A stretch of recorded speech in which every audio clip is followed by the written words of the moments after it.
हम लोग मौर्य साम्राज्य पढ़ रहे थे और कल हम लोग मौर्य साम्राज्य का राजनीतिक विस्तार पढ़े थे। मौर्य साम्राज्य का राजनीतिक विस्तार पढ़े थे और हम लोग चंद्रगुप्त का चर्चा किए, फिर बहुत से सारे बिंदुसार का चर्चा किए, अशोक का चर्चा किए, फिर अशोक के बाद जो राजा बने, दशरथ राजा बने, सॉरी वेदर्थ अंतिम राजा बने, ये सब हम लोगों ने चर्चा किया। कल का ही जो कुछ जो पढ़ाया था उसी से संबंधित कुछ मैं सूचना और चाहता हूं कि आप लोगों को मैं दे दूं। देखिए, मैंने कहा था कि अशोक ने अपने अभिलेख को ब्राह्मी लिपि में जारी किया था। किस लिपि में जारी किया था? ब्राह्मी लिपि में। लेकिन अशोक से पहले भी कुछ ब्राह्मी लिपि के अभिलेख मिले हैं, जिसमें मैंने आपसे चर्चा किया था सौगौड़ा, ताम्रस्थान, सौगौड़ा, महास्थान और पिपरवा। ये तो हमारे देश के अंदर है, लेकिन देश के बाहर भी एक जगह है जहां ब्राह्मी लिपि में मिला है। वो जगह है अनुराधापुर। ये अनुराधापुर कहाँ है? ये श्रीलंका में है। ये कहाँ है? श्रीलंका में। ठीक, ये थोड़ा सा आप लोग ध्यान रखिएगा। जैसे नियारकस का नाम तो मैंने आपको बताया होगा, सिकंदर का जल सेनापति था। सिकंदर ने इसको भारत से जल मार्ग द्वारा यूरोप का रास्ता पता लगाने के लिए भेजा था सिकंदर ने। नियारकस जो है चंद्रगुप्त मौर्य को पाली ब्रोथक कहता है। क्या कहता है? पाली ब्रोथक कहता है। इसका अर्थ हुआ पाटलिपुत्रक। इसका अर्थ क्या हुआ? पाटलिपुत्रक। जैसे सेंडोकोटस कहा नियारकस ने, जस्टिन ने। अच्छा, सेंडोकोटस जो है एरियन ने भी कहा था। सेंडोकोटस एरियन ने भी कहा था। इसको भी थोड़ा सा आप लोग ध्यान दीजिएगा। राजनीति शास्त्र का अगर पहला कोई किताब था तो वो मेरे ख्याल से कौटिल्य का अर्थशास्त्र था। वो कौन था? कौटिल्य का अर्थशास्त्र था।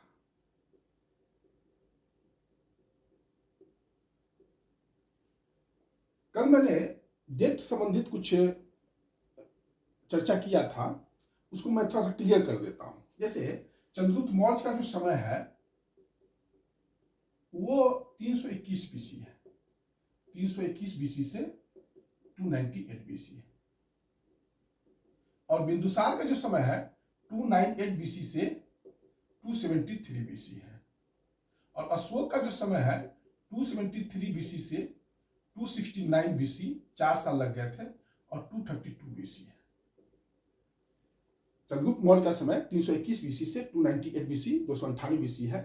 और बिंदुसार का 298 बीसी से 273 बीसी है।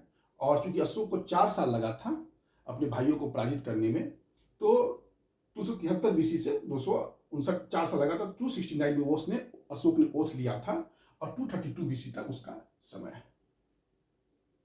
यह 3 डेट थोड़ा सा आप लोग ध्यान रखिएगा। अशोक को पुराण में अशोक वर्धन भी कहा गया है। क्या कहा गया है? अशोक वर्धन कहा गया है। ये थोड़ा सा याद रखिएगा आप लोग। और पुराण में ही दशरथ को, दशरथ जो याद होगा दशरथ, उनको धर्म विवर्धन कहा गया। उनको धर्म विवर्धन कहा गया। दशरथ को धर्म विवर्धन कहा गया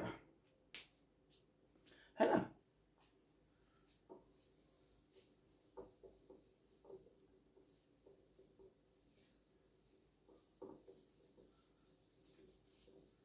थोड़ा ये सब ध्यान आपको रखना होगा।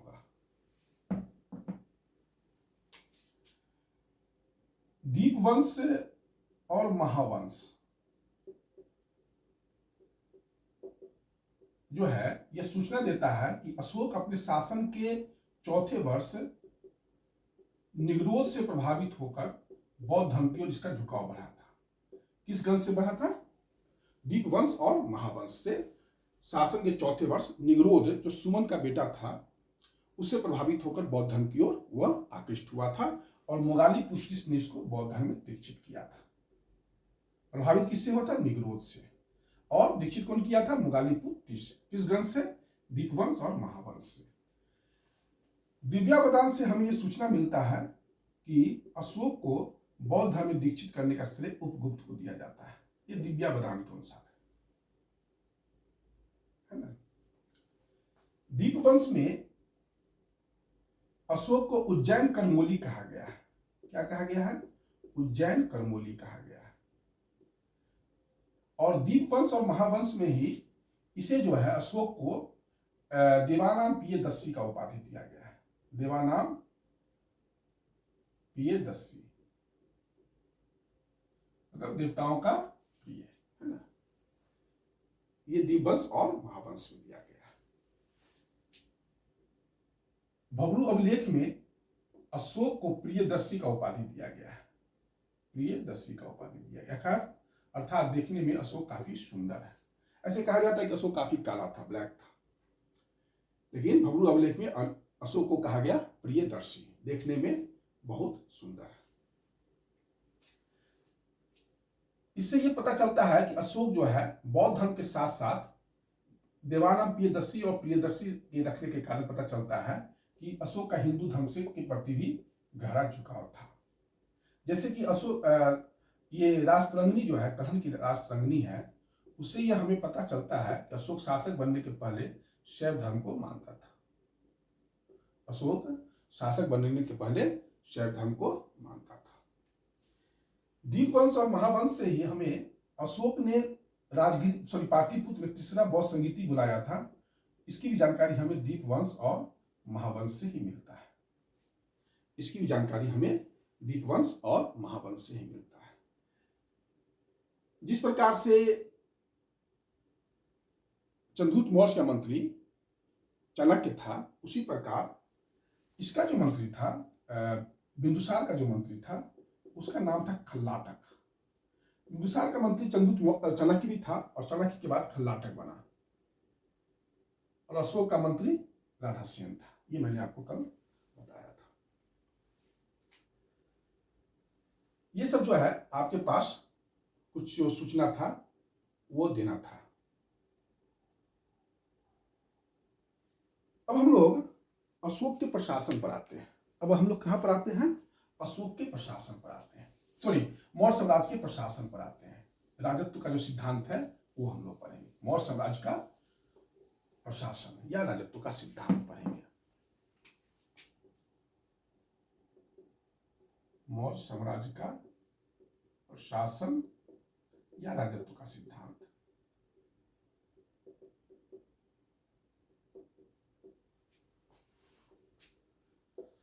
केंद्रीय प्रशासन,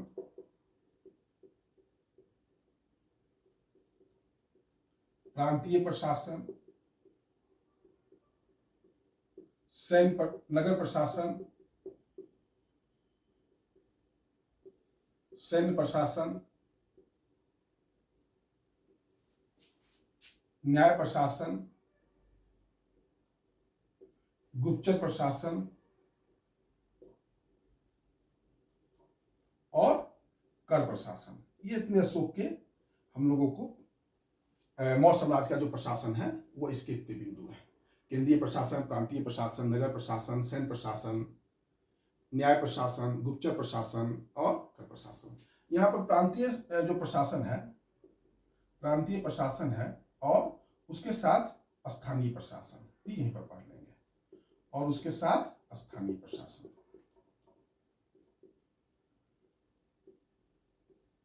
इतने हमारे टॉपिक है जो हम लोगों को मौर्य साम्राज्य के प्रशासन के अंतर्गत पढ़ना है।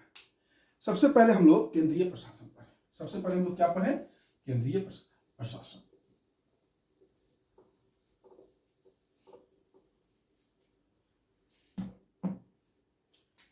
केंद्रीय प्रशासन।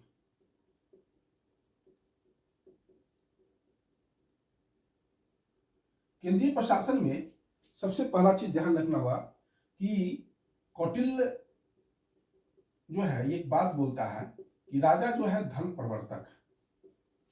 राजा क्या है? धर्म प्रवर्तक है, अर्थात सामाजिक व्यवस्था का संरक्षक है।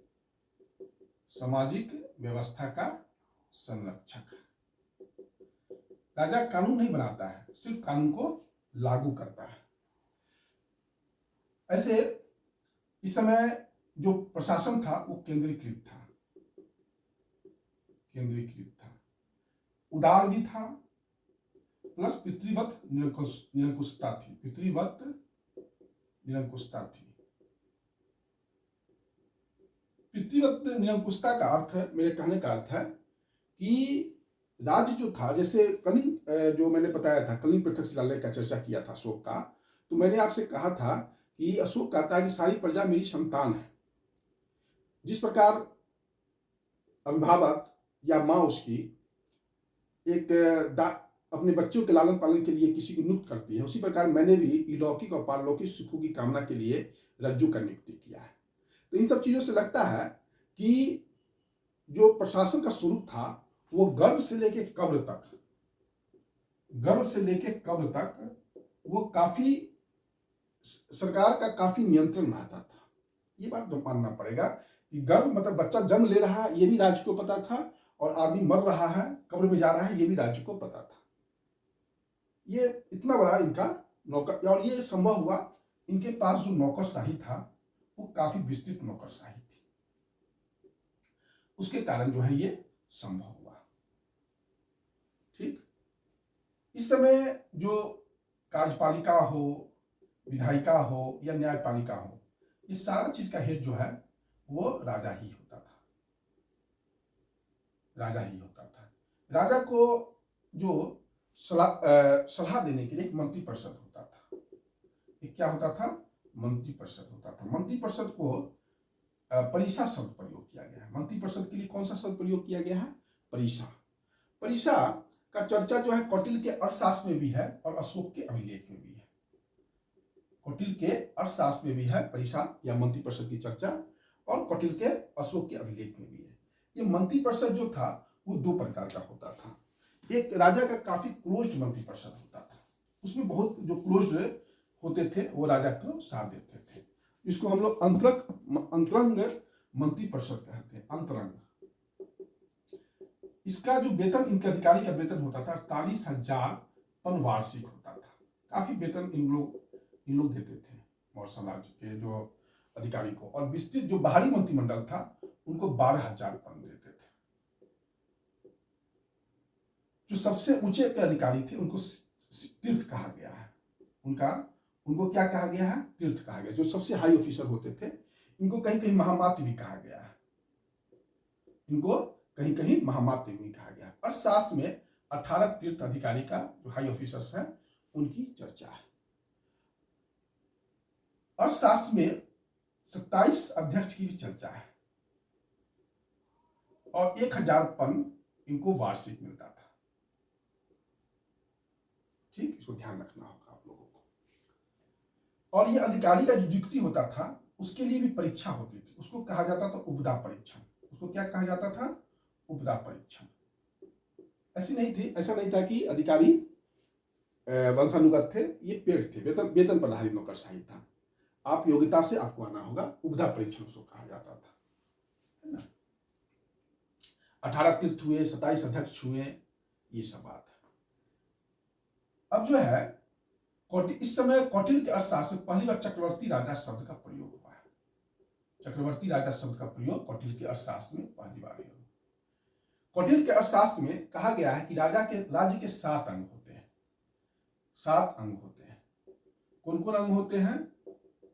सातों अंग कौन कौन है? तो राजा, मित्र, मंत्री, कर, सेना, दुर्ग, देश। ये जो है राजा, मित्र, मंत्री, कर, सेना, दुर्ग, देश, ये राज्य के 7 अंग होते हैं। और इसमें 8वां अंग जोड़ा गया शत्रु को। 8वां कौन है? शत्रु है। 7 कौन है? राजा, मित्र, मंत्री, कर, सेना, दुर्ग, देश, और 8वां है शत्रु है। ये सब थोड़ा ध्यान में रखिएगा, परीक्षाओं में ये सब पूछा जाता है। देखिए जो अधिकारी हैं 18 तीर्थ और 27 अध्यक्ष, ये मैं पढ़ाऊंगा, लेकिन मैंने क्वेश्चंस का जो अवलोकन किया तो मैंने पाया कि कुछ ही अधिकारियों के बारे में बार बार ये लोग क्वेश्चन करते हैं, बाकी अधिकारी का ये परीक्षाओं में नहीं पूछते हैं। लेकिन मैं पढ़ाऊंगा सब, लेकिन जो परीक्षा में पूछा जाता है वो मैं अभी बता देता हूं, वो मैं अभी आपको बता रहा हूं। जैसे सीताध्यक्ष के बारे में पूछा जाता है, ये राजकीय भूमिका, इसी के अंतर्गत राजकीय भूमिका विभाग था सीताध्यक्ष के अंतर्गत। एक समाहर्ता होता था, इसको कोषाध्यक्ष कहा जाता था, इसको कोषाध्यक्ष कहा जाता था। समाहर्ता कोषाध्यक्ष को कहा जाता था। शीताध्यक्ष जो है राजकीय भूमि का मालिक होता था, समाहर्ता कोषाध्यक्ष को कहा जाता था। उसके बाद सुन्नाध्यक्ष होता था। ये जो था बुचर खाना, जहां पर कसाई जानवरों को मारा जाता था, उसका ये था हेड, सुन्नाध्यक्ष। उसके बाद पौतवाध्यक्ष था। ये जो था माप तौल विभाग देखता था। कौन विभाग देखता था? माप तौल विभाग देखता था। उसके बाद था पन्याध्यक्ष, ये वाणिज्य विभाग देखता था। ये कौन सा विभाग देखता था? वाणिज्य विभाग देखता था। एक प्रदेष्टा होता था, प्रदेष्टा, इसको नगर कमिश्नर भी कह सकते हैं, नगर कमिश्नर कह सकते हैं। अंतपाल, अंतपाल जो है सीमा पर जो सीमा का रक्षा करते थे, समझे, दुर्ग का रक्षक भी इसको आप कह सकते हैं, दुर्ग का रक्षक या सीमा का रक्षक। ये सभी आपको परीक्षा में पूछा जाता है। और एक और पूछा जाता है एग्रोनोमी। ये मार्ग के अधिकारी होते थे, मार्ग के अधिकारी होते थे। एग्रोनोमी मार्ग के अधिकारी होते थे। इसकी चर्चा मेगास्थनीज करता है, बाकी का अर्थशास्त्र में लिखा हुआ है बाकी अधिकारी की चर्चा, लेकिन एग्रोनोमी अधिकारी की चर्चा इंडिका करता है। और मार्ग के अधिकारी होते थे। और ये कहा जाता है कि एग्रोनोमी जो था 10 स्टेडिया पर रोड के किनारे एक पत्थर लगाता था। ये इंडिका में मेगास्थनीज ने कहा है।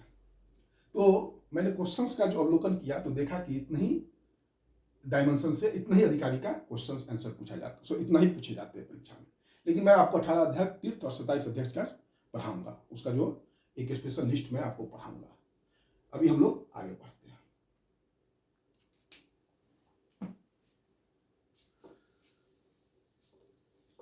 अब है प्रांतीय प्रशासन। अब जो है प्रांतीय प्रशासन है।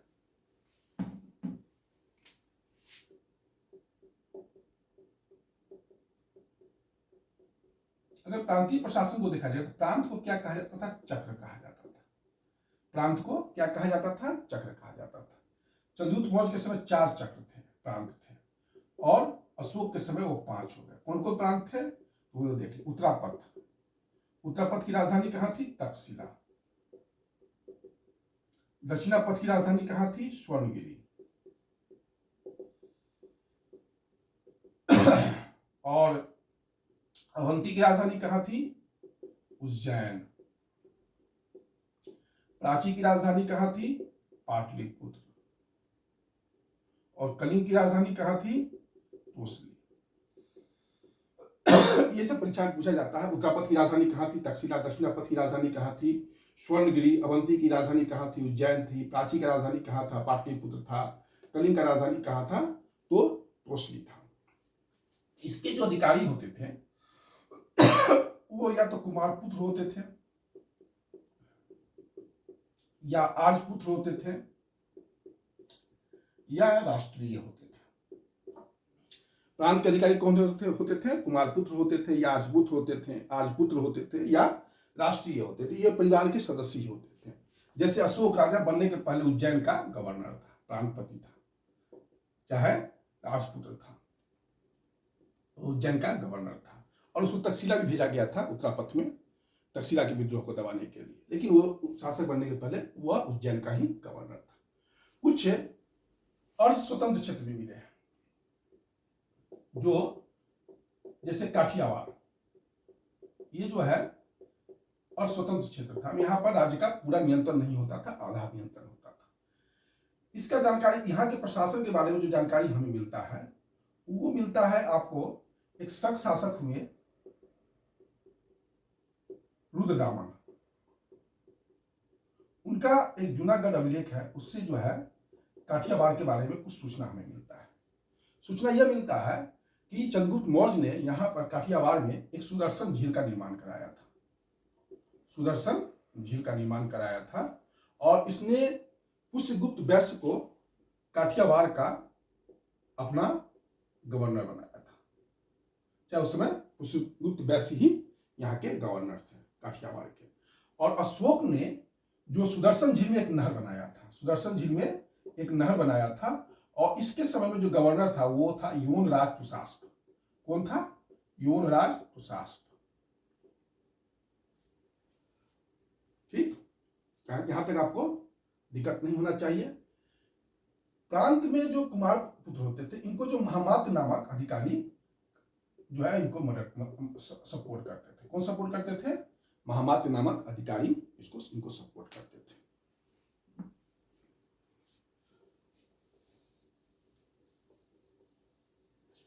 प्रांत को मंडल में बांटा गया। प्रांत को किसमें बांटा गया? मंडल में बांटा गया। और मंडल का हेड कौन होता था? वो महामाथी होता था, जो राजपूत को प्रांत में मदद करते थे। मंडल को जिला में बांटा गया। जिला को विषय भी कहा जाता था या विषयपति भी कहा जाता था, या विषयपति भी कहा जाता था। सॉरी, जिला को विषय या आहार कहा जाता था, और जिला के मालिक को विषयपति कहा जाता था। जिला के मालिक को क्या कहा जाता था? विषयपति कहा जाता था। यहां पर 3 अधिकारी होते थे जिला स्तर पर: युक्त, रज्जुक और पारदेशिक। सबसे छोटा अधिकारी युक्त होता था, उसके बाद रज्जुक होता था, और सबसे बड़ा अधिकारी पारदेशिक होता था। और इसके ऊपर अगर देखिएगा तो समाहर्ता होता था। सबसे बड़ा अधिकारी समाहर्ता, सबसे छोटा अधिकारी युक्त, रज्जुक, पारदेशिक और समाहर्ता। ये क्रम है, छोटा से बड़ा की ओर क्रम है: युक्त, रज्जुक, पारदेशिक, समाहर्ता। तीसरे अभिलेख में भी आपको इन युक्त, रज्जुक और पारदेशिक का चर्चा है, याद होगा आपको। जिला के बाद जो है वो आ जाता है गांव। गांव, तो गांव का जो है हेड ग्रामिक होता था। गांव का हेड कौन होता था? ग्रामिक होता था। लेकिन 10 गांव के समूह को 10 गांव भी 10 गांव को एक साथ ले लिया जाता था, और उस पर गोप नामक अधिकारी का नियुक्ति किया जाता था। उस पर गोप नामक अधिकारी का नियुक्ति किया जाता था। तो अगर एक चीज देख लीजिएगा, 10 गांव, जैसे 800 गांव हुआ तो उसका अधिकारी स्थानीय होता था। 400 गांव हुआ तो उसका अधिकारी आपका द्रोणमुख हुआ, और 200 गांव हुआ उसका अधिकारी खरवटिक हुआ, और 100 गांव हुआ तो उसका अधिकारी संग्रहण हुआ। उसका अधिकारी संग्रहण हुआ, है ना। तो अगर देखिएगा तो सबसे छोटा अधिकारी ग्रामिक हो गया, ग्रामिक के बाद गोप हो जाएगा, गोप के बाद स्थानीय हो जाएगा, स्थानीय के बाद युक्त हो जाएगा, युक्त के बाद रज्जुक हो जाएगा, रज्जुक के बाद पारदेशिक हो जाएगा, पारदेशिक के बाद समाहर्ता हो जाएगा। अगर अधिकारियों का आप क्रम देखिएगा तो इस प्रकार का क्रम आएगा। यह हो गया आपका प्रांतीय प्रशासन। प्रांतीय प्रशासन के बाद है आपका नगर प्रशासन। प्रांतीय प्रशासन के बाद क्या है? नगर प्रशासन। नगर प्रशासन की सूचना कौन देता है? मेगास्थनीज देता है। कौन देता है? मेगास्थनीज देता है। मेगास्थनीज जो है इंडिका में नगर प्रशासन की सूचना देता है। उसने कहा कि 30 सदस्य होते थे, नगर प्रशासन को देखते थे, और 6 समिति होता था। 30 सदस्य होते थे, 6 समिति होते थे, और प्रत्येक समिति में 5 सदस्य होते थे। कुल हुए 30 सदस्य, 6 समिति, और एक समिति में 5 सदस्य। पहला समिति का क्या काम था? तो उद्योग एवं शिल्प का देखभाल करता था। उद्योग एवं शिल्प। दूसरा समिति क्या देखता था? तो जन्म मरण, शहर में कौन कौन जिंदा हुआ, कौन मरा हुआ, ये सारा आपको दूसरा समिति देखता था। तीसरा क्या देखता था? विदेशी के बारे में सूचना जमा करता था। चौथा क्या करता था? वाणिज्य का देखता था, वाणिज्य का काम देखता था। पांचवा क्या देखता था? तो वस्तु की बिक्री की व्यवस्था करना, वस्तु की बिक्री की व्यवस्था करना। पांचवा समिति वस्तु जो बना है उसका बिक्री का व्यवस्था करना। और छठा समिति क्या करता था? बिक्री कर वसूलता था। ये छठा समिति का काम था। ये 6 समिति होते थे। मेगास्थनीज 2 और अधिकारी का चर्चा करता है। एरिस्टोनोमई जो था नगर कमिश्नर होता था। एरिस्टोनोमई क्या होता था? नगर कमिश्नर होता था। और एग्रोनोमई क्या होता था? तो वो आपका एस्ट्रोनोमई जो होता था वो नगर कमिश्नर होता था। और एग्रोनोमई क्या होता था? तो वो जो था अभी मैंने बताया था मार्ग का अधिकारी होता था। मार्ग का अधिकारी होता था। और 10 स्टेडिया पर एक पत्थर लगाता था। 10 स्टेडिया पर एक पत्थर लगाता था। ये जो है नगर प्रशासन के संबंध में मेगास्थनीज सूचना देता है। यूनानी लेखक 3 ही अधिकारी की चर्चा करते हैं। वो है एस्ट्रोनोमई, एरोनोमई और सैनिक अधिकारी। बाकी का वो चर्चा नहीं करते हैं।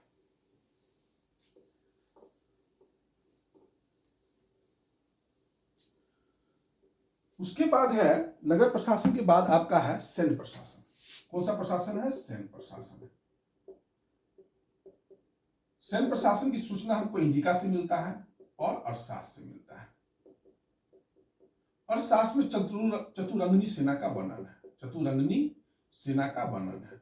चतुरंगनी सेना में आता है आपको पैदल, घोड़ा, हाथी और रथ। ये चतुरंगनी सेना में आता है। इंडिका में भी सैन्य प्रशासन के बारे में हम लोगों को सूचना मिलता है।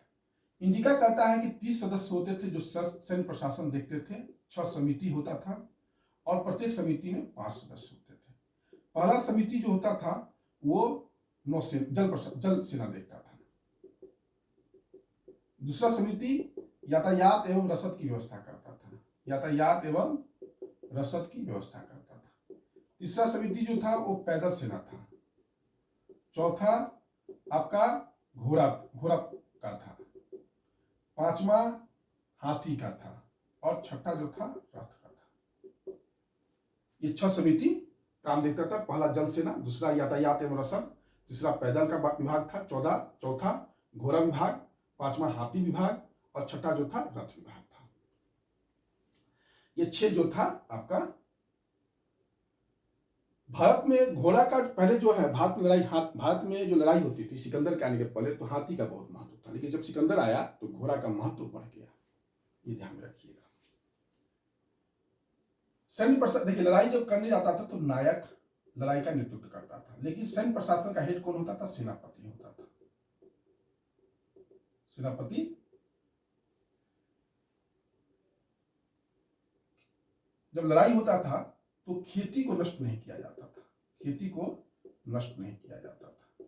और 3 आदमी लड़ाई में भाग नहीं लेते थे। तो कौन कौन नहीं लेते थे? कृषक नहीं लेते थे, व्यापारी नहीं लेते थे और कारीगर नहीं लेते थे। 3 आदमी लड़ाई में भाग नहीं लेते थे। कृषक, व्यापारी और कारीगर जो है युद्ध में भाग नहीं लेते थे। मौर्य सेना में ब्राह्मण भी थे, क्षत्रिय भी थे, वैश्य भी थे और शूद्र भी थे। सारे चारों वर्णों के लोग मौर्य सेना में सम्मिलित थे। ये था सैन्य प्रशासन। सैन्य प्रशासन के बाद जो है गुप्तचर प्रशासन है। सैन्य प्रशासन के बाद क्या है? गुप्तचर प्रशासन। सॉरी उसके पहले न्याय प्रशासन है। हम लोग न्याय प्रशासन देख ले, फिर जो है आगे बढ़ेंगे। न्याय प्रशासन। न्याय प्रशासन में एक होता है आपका दीवानी। दीवानी को धर्मस्थीय कहा जाता था। धर्मस्थीय न्यायालय, धर्मस्थीय न्यायालय। और फौजदारी, इसको कहा जाता था कंटक शोधन न्यायालय।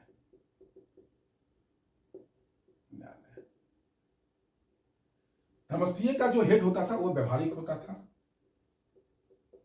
और कंटक शोधन का हेड प्रदेष्टा होता था। कंटक शोधन का हेड कौन होता था? प्रदेष्टा होता था। ये 2 प्रकार के न्याय प्रशासन के अधिकारी होते थे। अशोक के काल में जिला न्यायालय का काम रज्जु देखता था। जिला न्यायालय का काम कौन देखता था? रज्जु देखता था। और रज्जु का ये काम था कि अगर किसी व्यक्ति को मृत्युदंड मिला है तो उसको 3 दिन का वो मृत्युदंड को विलंबित करके उसको छोड़ दिया जाता था। जो भी है 3 दिन का उसको मोहलत दिया जाता था। तो ये है आपका न्याय प्रशासन। न्याय प्रशासन के बाद है आपका गुप्तचर प्रशासन। न्याय प्रशासन के बाद क्या है? गुप्तचर प्रशासन।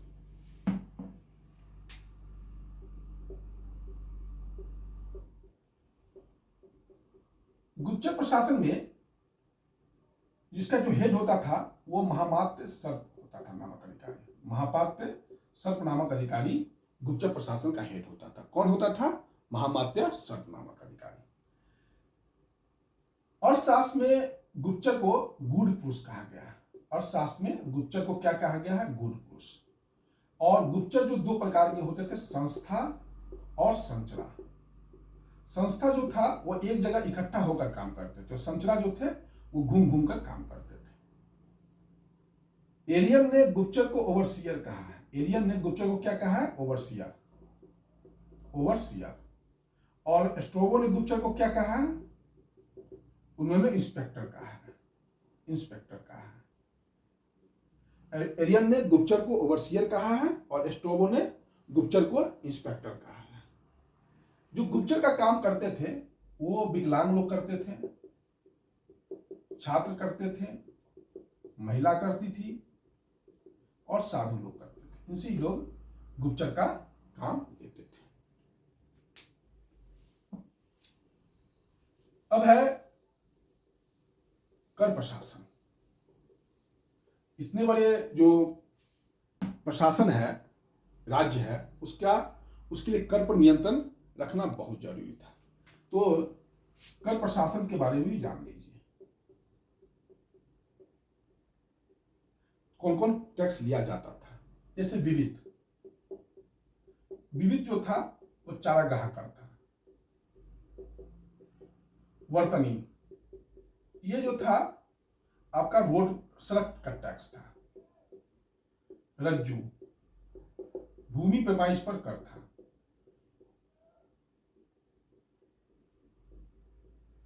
चोर रज्जु, चौकीदारी कर था। कर, फलों के बाग से आय। फलों के बाग से जो आय आता था वो कर कहलाता था। सीता, राजकीय भूमि से प्राप्त आय। राजकीय भूमि से प्राप्त आय। सीता किसको कहा जाता था? राजकीय भूमि से प्राप्त आय। परनय कर, एक बहुत इंपॉर्टेंट कर था परनय कर। परनय कर था युद्ध में, जब युद्ध शुरू होता था तो परनय कर लगाया जाता था। इसको ध्यान रखिएगा, युद्ध के समय परनय कर लगाया जाता था। ये सब जो है इंपॉर्टेंट इस समय के टैक्स थे। इस प्रकार से मौर्य काल का प्रशासन समाप्त होता है। और आप लोग ध्यान रखिएगा, जो भी पढ़ाया जा रहा है आप लोग उतना ही पढ़िए प्रारंभिक परीक्षा के दृष्टिकोण से, क्योंकि ये क्लास प्रारंभिक परीक्षा के दृष्टिकोण में रखते हुए बनाया गया है। सिर्फ इतिहास ही नहीं पढ़ाना है, आपके पाठ्यक्रम में नहीं है, भूगोल है, अर्थव्यवस्था, ये सारी चीज़ को ध्यान में रखते हुए जितना संक्षिप्त इतिहास की जानकारी आपको होना चाहिए कि आप मुख्य परीक्षा का जो समान अध्ययन प्रश्न पत्र है उसका भी सामना कर सकें। और कभी कभी इतिहास में जब आप राजनीति शास्त्र का क्वेश्चन पढ़िएगा तो इस सब का भी जरूरत पड़ता है, क्योंकि इतिहास में हर सब्जेक्ट का कहीं ना कहीं मूल है, चाहे इकोनॉमिक्स हो, आईआर हो, इस सारी चीज़ का मूल यहीं पर है। जैसे यहाँ पर कर प्रशासन में एक विष्टि नामक कर लिया जाता था, तो ये बेगार करवाया जाता था। तो हमारे भारतीय संविधान में आर्टिकल 23 जो है बेगार से संबंधित है ना, बलात् या बेगार कर। तो ये ध्यान में हम लोगों को रखना है। ठीक है, आज इतना ही। आप लोग डेली का काम डेली कीजिए। हम जितना इतिहास पढ़ा रहे हैं आप लोग उतना कीजिएगा, तो आपको संघ लोक सेवा आयोग, चाहे राज्य लोक सेवा आयोग, या आपको आजकल जो एडमिशन टेस्ट जो शुरू हो गया है एमए के लिए, उसमें आपको बहुत फायदा करेगा। चाहे जवाहरलाल नेहरू विश्वविद्यालय की परीक्षाएं हों, एमए इंट्रेंस टेस्ट हो, या दिल्ली यूनिवर्सिटी का हो, यह सारा जगह आपको फायदा करेगा। मुझे उम्मीद है कि आप लोग मेरे अनुभव और मेरे मेहनत का अच्छा फायदा उठाइएगा। धन्यवाद।